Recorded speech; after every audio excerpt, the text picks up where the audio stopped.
కీళ్ళవాతం అనేది ఎస్పెషల్గా మహిళలు ఎక్కువగా బాధపడుతున్నారు సార్. వాళ్ళకి మన హరిత వెల్నెస్ ప్రోగ్రాం ద్వారా ఎలా ఉపయోగపడుతుందంటారు మీ మాటల్లో?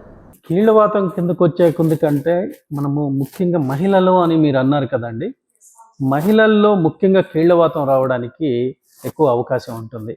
ఎందుకంటే వాళ్ళకి ఈ 25 సంవత్సరాల నుంచి 35-40 సంవత్సరాల మధ్యలో ఎక్కువగా ఈ రుమటాయిడ్ ఆర్థరైటిస్ అనేది ఎక్కువగా మనం చూస్తూ ఉంటాము.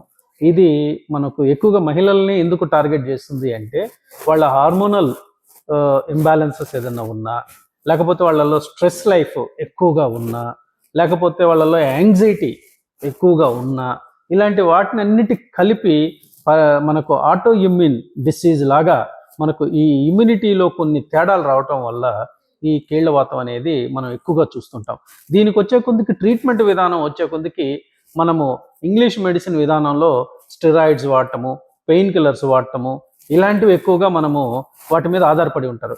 అలాంటి వాటిని మనము ఎంతకాలం వాడాలి, వాటి వల్ల వచ్చే సైడ్ ఎఫెక్ట్స్కి మనము ఎంత గురవ్వాలనే దానికన్నా కూడా మన హరిత వెల్నెస్లో ప్రకృతి వైద్యం అంటే న్యాచురోపతి అండ్ ఆయుర్వేద సిస్టమ్ ద్వారా ఈ స్ట్రెస్ లైఫ్ని మహిళల్లో ఎక్కువగా లేకుండా తగ్గించటము, అలాగే హార్మోనల్ ఇంబ్యాలెన్స్ని కంట్రోల్ చేసుకోవటము, తర్వాత మనకున్న చికిత్సా విధానాలు యోగా విధానం ద్వారా వాళ్ళ ఫిజికల్ బాడీ మైండ్ రెండింటిని కూడా ఒక హెల్తీ లెవెల్లోకి తీసుకుని వెళ్ళటము, ఆహార విషయంలో వాళ్ళకి మంచి ఆహారపు అలవాటు చేయటము, తర్వాత వాళ్ళని ఎడ్యుకేట్ చేయటము స్ట్రెస్ లైఫ్ నుంచి ఫ్రీ అవ్వడానికి, అలాగే వాళ్ళలో ఉన్న టాక్సిసిటీని కూడా మనం తగ్గించడం వల్ల ఈ రుమటాయిడ్ కానీ లేదా కీళ్ళవాతం ఇన్ఫ్లమేటరీ ఆర్థరైటిస్ని మనము సంపూర్ణంగా మనం ఇక్కడ మంచి రిజల్ట్తో మనము హరిత వెల్నెస్లో ఇవ్వగలుగుతామమ్మా.